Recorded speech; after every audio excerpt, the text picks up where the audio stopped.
regardez 64 minutes, bienvenue si vous nous rejoignez. C'était la semaine de tous les dangers pour Marine Le Pen, la chef de file du Rassemblement national, jouer son avenir politique le 7 juillet avec le jugement en appel de l'affaire des assistants d'eurodéputés du Front National, l'ancien nom du RN.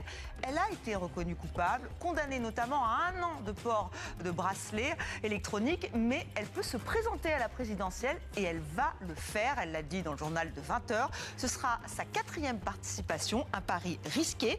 Eh bien, on en débat dans Allons-y Franco, l'actualité vue par les médias francophones, avec ce soir Elena Berkaoui. Bonsoir. Vous êtes rédactrice en chef du Bondi Blog. À vos côtés, Rachel Gara-Valcarcel. Bonsoir. Bonsoir. Journaliste politique, autrice de la newsletter Bloc et Parti. Et d'ailleurs, votre dernier papier est consacré à Marine Le Pen et ce retour en politique. Richard Verly, correspondant Europe du média suisse Blick. Bonsoir. Et vous aussi, évidemment, vous revenez sur cette information. Marine Le Pen condamnée et candidate. Pourquoi c'est possible? Et vous étiez avec nous cette semaine dans 64 minutes. Alors Marine Le Pen en campagne avec cette affiche dévoilée après le jugement en appel, seuls les bras ouverts, renaissance, un petit côté christique. Le ton est donné, Richard? Oui, alors d'abord il y a le clin d'œil, il faut bien le dire, de l'utilisation du mot Renaissance, qui est le nom du parti d'Emmanuel Macron. Renaissance, c'est-à-dire le sursaut, c'est-à-dire la capacité à se réinventer. Donc à travers ça, on voit que Marine Le Pen, elle fait un double pari. Elle fait le pari, elle, de rentrer dans la course et de réussir à s'imposer, alors qu'on avait beaucoup pensé à Jordan Bardella. Et le pari que c'est une nouvelle Marine Le Pen qu'on va découvrir. Donc c'est pas seulement la Renaissance pour la France, c'est la Renaissance de Marine Le Pen. Vous partagez cette analyse, Rachel? Oui, moi ce qui m'a d'abord frappé, c'est quand même ce qu'on peut considérer être un trolling effectivement du parti présidentiel, parce que le mot a quand même été préempté depuis 5-6 ans par les macronistes, disons. Après, on n'avait pas de doute que, quelle que soit la décision de la Cour d'appel, les tracts étaient prêts à aller sous presse, quoi. Que ce soit pour Jordan Bardella ou pour Marine Le Pen. Bon, on a sorti le fichier Marine Le Pen. C'est parti. Oui, et les deux sont apparus d'ailleurs sur le réseau social de Jordan Bardella, alors que jusqu'ici, Marine Le Pen, on ne la voyait pas trop. Alors, nous sommes en direct de Suisse avec Michel Cerutti, correspondant de la RTS pour TV5 Monde. Michel, comment on voit ce qui se passe en France depuis la Suisse? Bonsoir Estelle. Alors de deux manières, j'ai envie de vous dire, pas avec autant d'acuité et d'intérêt qu'il y en a en France, et c'est clair que les grands médias nationaux comme Le Temps par exemple en ont parlé, mais ça ne fait pas non plus la une des journaux. L'information a bien sûr été relayée. Puis d'une manière générale, il faut bien comprendre que la Suisse regarde toujours un tout petit peu la scène politique française avec un demi-sourire, parce qu'en Suisse on est un tout petit peu plus conservateur dans la manière de faire la politique, et il y a un côté théâtral, parfois presque grand guignol, pardonnez-moi l'utilisation de ce terme, de la scène politique française. Donc on regarde toujours ça avec un demi-sourire côté suisse par rapport à l'Hexagone. Et évidemment, cette annonce de Marine Le Pen, alors qu'elle est condamnée et qu'elle se présente à la présidentielle, évidemment ça participe, on va dire, de ce demi-sourire habituel des Suisses à l'endroit de la politique française, même si, encore une fois, cette information n'a pas fait l'objet d'un traitement aussi poussé, approfondi et récurrent que ça n'est le cas en France. Et pourtant, oui, parce qu'en France, c'est quand même inédit. Elena Berkaoui, une candidate, alors on va y revenir, elle n'aura pas de bracelet électronique pour l'instant, puisqu'elle a fait un pourvoi en cassation. Mais c'est vrai que ce dénouement était quand même, pour le moins, surprenant. Je ne sais pas si je dirais surprenant, mais en tout cas, oui, c'est choquant. C'est-à-dire qu'elle décide, elle, de se présenter comme candidate. Finalement, le Front National, puis le Rassemblement National, c'est une affaire familiale. Donc ça, a priori, c'est pas choquant. Ça rappelle un peu Gollnisch et Le Pen à l'époque. Ouais. Mais oui, il y a un côté, pour le coup, je trouve choquant vis-à-vis de ce que ça dit de la justice, de l'obligation de probité aussi.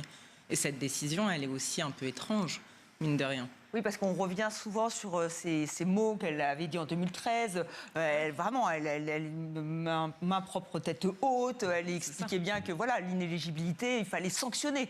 Oui, et là, elle a oublié. Et ça rejoint aussi la manière dont elle appelle à une justice beaucoup plus ferme avec finalement les petits délits, avec tout ça. Donc là, il y a quand même une contradiction qui est extrêmement forte.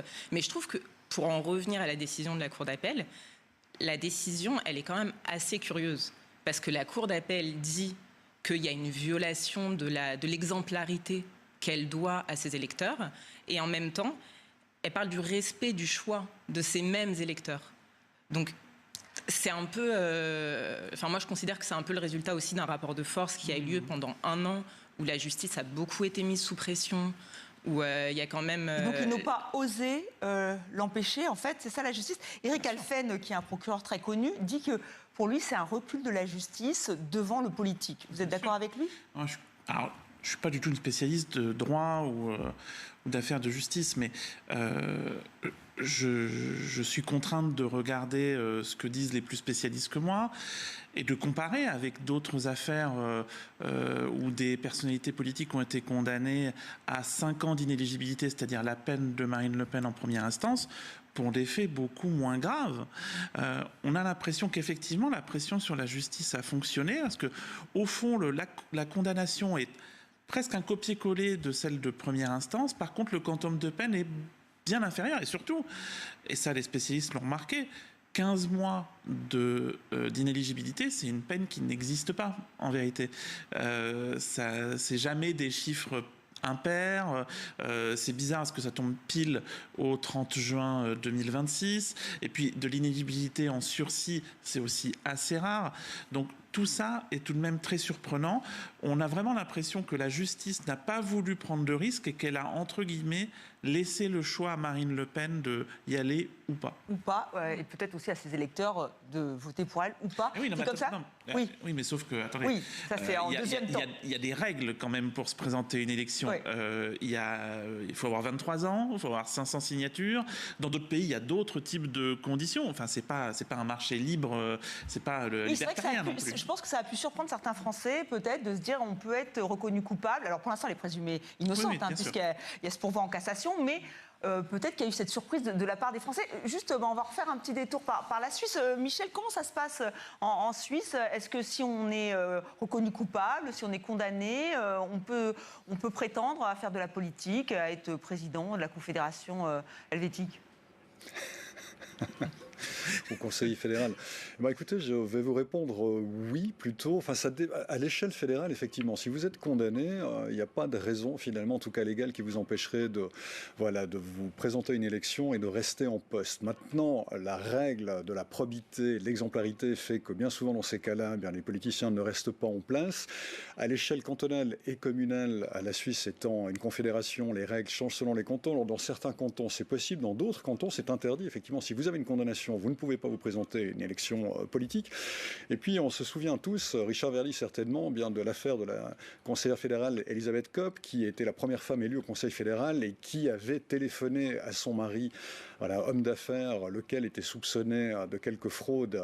Et elle l'avait fait de son bureau du Conseil fédéral parce qu'elle avait entendu parler de cela. Donc, ça avait été une faute politique. C'était pas vraiment une faute pénale, mais c'était une faute politique. Elle avait démissionné.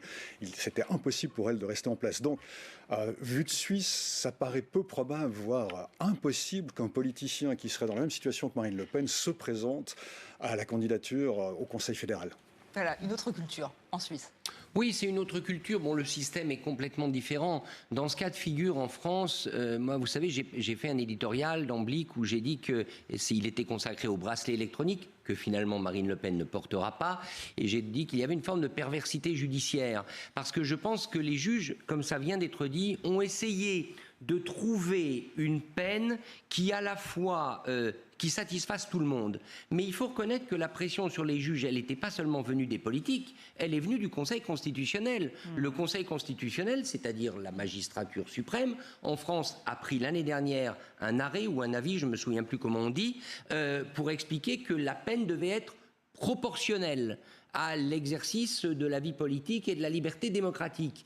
Or, on peut penser que, arithmétiquement, la peine décidée par la Cour d'appel essaye de respecter une forme de proportionnalité, c'est-à-dire de punir Madame Le Pen tout en respectant ou en tout lui permettant d'être candidate. De la même manière, on peut pousser jusqu'à la Cour de cassation. La Cour de cassation, qui avait dit qu'elle prendrait un jugement très rapide si elle était saisie, finalement dit que ce sera moins rapide, mais quand même avant le mois d'avril, qui est le mois du second tour. On a vraiment l'impression que tout est pesé au trébuchet et que les juges, d'une certaine manière, ils essayent de limiter la casse en ce qui les concerne, parce qu'ils ont peut-être aussi, il faut bien le dire, peur, ou en tout cas ils prennent en compte le fait que Mme Le Pen pourrait être élue.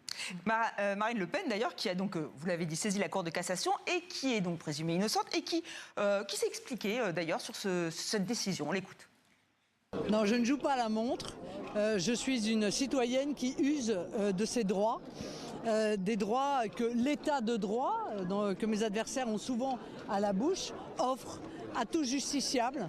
Et par conséquent, j'effectue un pourvoi car je suis innocente des faits qui me sont reprochés et que je saisis la Cour de cassation pour lui soumettre un problème juridique qui est un problème juridique extrêmement sérieux.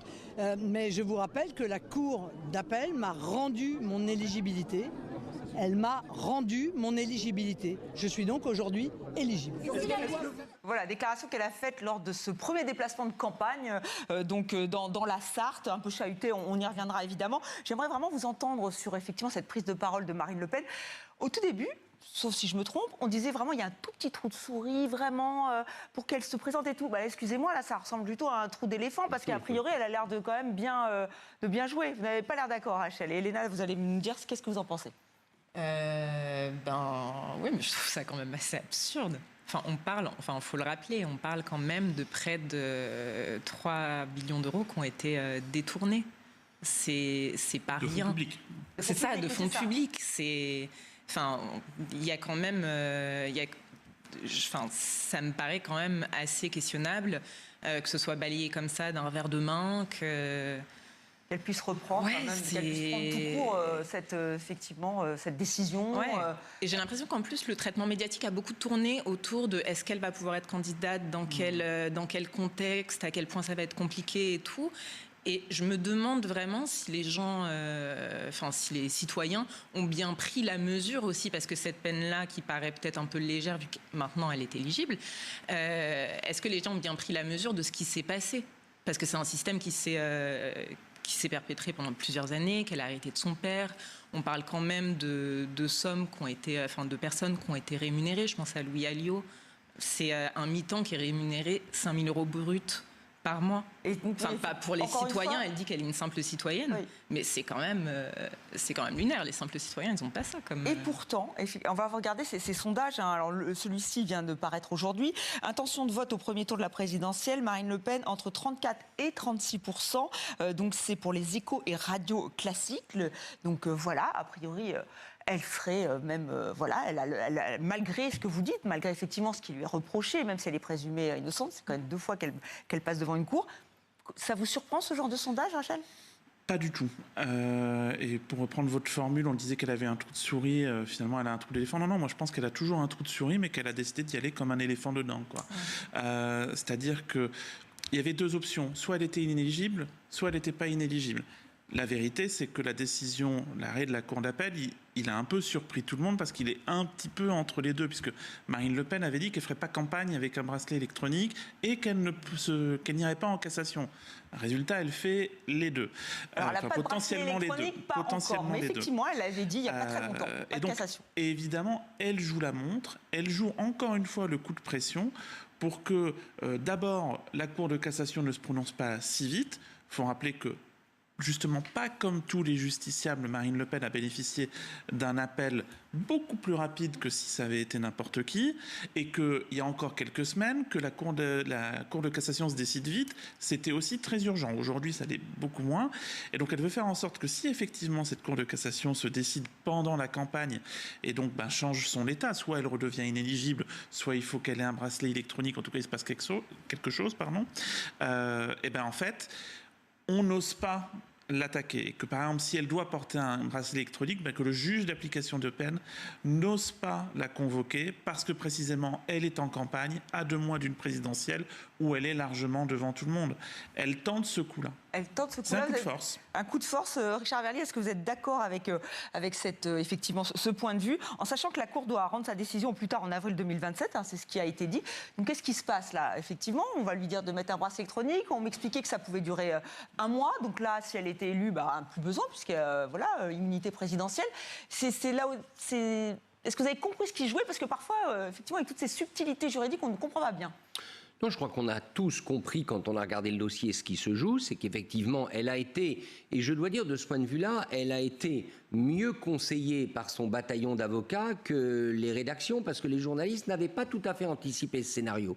Ils n'avaient pas, enfin moi dans les articles que j'ai lus, on n'avait pas anticipé ce scénario. Je ne suis pas sûr qu'elle l'ait anticipé non plus totalement. Bon, en tout cas, ils ont bien réagi. Il est évident qu'elle joue la montre. Il est évident que Marine Le Pen pense que la Cour de cassation, même si elle devait s'exprimer avant le mois d'avril, sa convocation devant le juge d'application des peines, parce que ça se passe comme ça en France, pour le bracelet, interviendrait peut-être même après le second tour. Bref, tout est une histoire de délai. Cela dit, ayons quand même la lucidité de constater que c'est aussi ce que font beaucoup de citoyens lorsqu'ils ont des problèmes avec la justice.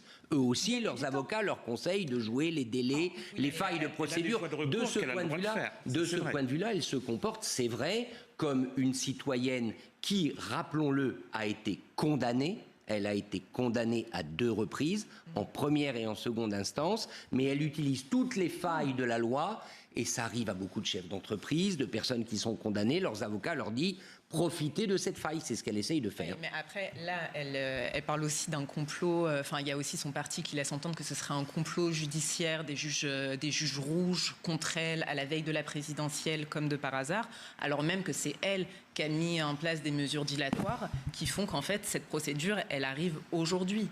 C'est pas la justice qui a décidé c'est ça. C'est pas la justice qui a décidé de le faire à la veille de l'élection présidentielle. Au contraire, même, on a l'impression que en tout cas, la justice, comme vous l'avez dit, est allée beaucoup plus vite. Enfin, on a pris en compte pour l'appel. Pour l'appel, pour ce calendrier judiciaire. Donc, effectivement.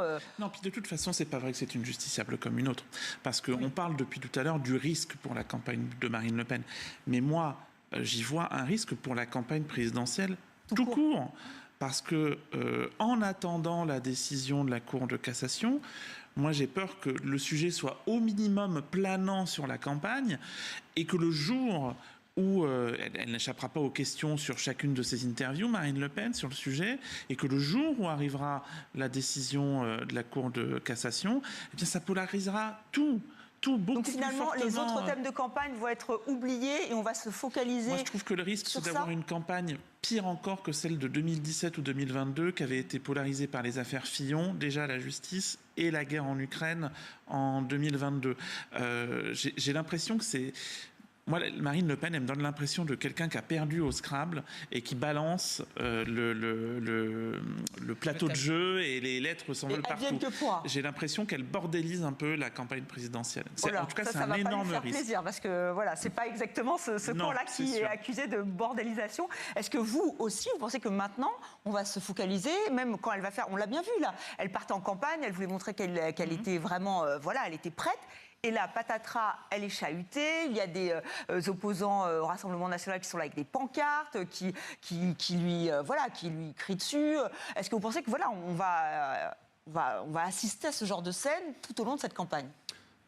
Probablement. De toute manière, Marine Le Pen est la candidate du Rassemblement national, c'est-à-dire de la droite nationale populiste. Et cette droite nationale populiste, elle est rejetée par de nombreux Français, notamment, par de nombreux Français tout simplement, mais en particulier du côté de la gauche et de la gauche radicale qui a fait de la lutte contre ce qu'ils appellent le fascisme l'un de ses mots d'ordre. Donc oui, ça va être une campagne chahutée. D'un autre côté, n'oublions pas qu'électoralement, elle a besoin de rassembler, parce que sinon, elle n'est pas élue. Tout simplement, elle peut se qualifier pour le premier tour, pour le second tour sur la base de son socle. On a vu 35-36%, ça c'est le socle sur lequel elle peut compter, mais si elle veut être élue, elle devra rassembler. Donc elle devra à un moment donné apparaître comme quelqu'un capable de travailler avec les autres. On disait beaucoup que Jordan Bardella c'était l'union des droites. Marine Le Pen n'a pas emprunter ce dictionnaire-là, mais néanmoins, elle va devoir séduire des électeurs, et a priori plutôt des électeurs conservateurs. Alors on va regarder un autre sondage, cette fois c'était au lendemain donc de cette décision de la Cour d'appel. Marine Le Pen, candidate à la présidentielle, près de 60% des Français désapprouvent, donc il y a quand même une partie, et d'où la difficulté de trouver un réservoir de vote pour le second tour. La droite plus classique, est-ce que justement les électeurs de droite plus classique, est-ce qu'ils peuvent se dire non, on n'y va pas, c'est pas possible, on n'accepte pas, comme vous le disiez, Elena, alors que bon, Nicolas Sarkozy, toujours très populaire, et il a eu lui aussi un bracelet électronique. Je pense qu'en fait, la justice, enfin l'image de la justice, je pense qu'on n'est pas le pays où la probité est la plus respectée au monde. C'est pas on va pas se faire virer pour une tablette de Toblerone, quoi.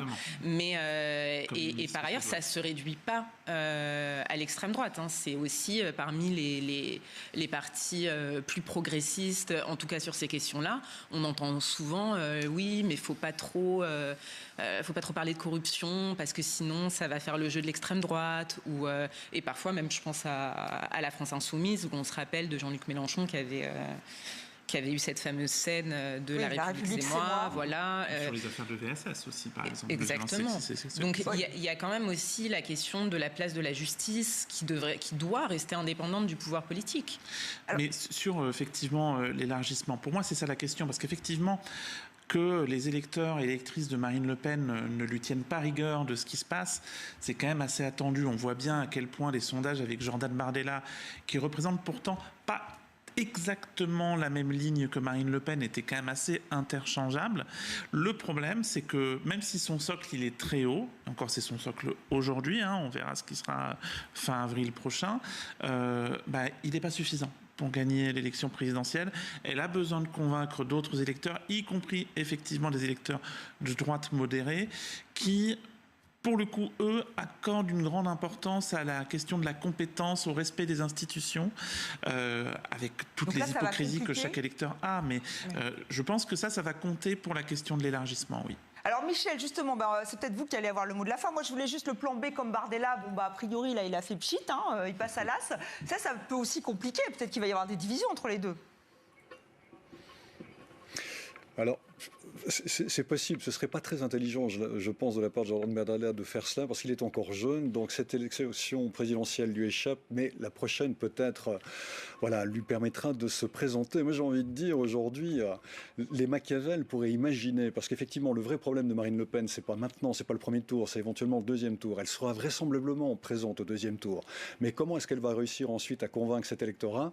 C'est un peu plus compliqué. Celui qui aurait pu peut-être convaincre cet électorat, c'est Jordan Bardella, qui jusqu'à présent s'est présenté avec des atours et de manière un petit peu plus polissée que Marine Le Pen, qui traîne depuis quand même des années maintenant quelques casseroles. Alors on pourrait peut-être imaginer, ou quelques esprits chagrins ou romanesques pourraient imaginer que finalement la décision de justice, en permettant à Marine Le Pen de se présenter, elle écartait Jordan Bardella. Et aujourd'hui, Jordan Bardella aurait certainement été, en tout cas pour le pouvoir en place, un candidat beaucoup plus dangereux, certainement au deuxième tour, que Marine Le Pen ne pourrait l'être. Eh bien, c'est vous qui donnez le mot de la fin. Michel, on va suivre ça, parce qu'effectivement, il y aura des rebondissements. Cette présidentielle française s'annonce, comme souvent, passionnante. On y reviendra sur ce plateau de 64 minutes et surtout dans Allons-y Franco avec tous les journalistes francophones qui nous font le plaisir de venir discuter avec nous, échanger. Merci infiniment à vous quatre. Et c'est la fin de 64 minutes. Je vous dis à demain. Restez sur TV5 Monde.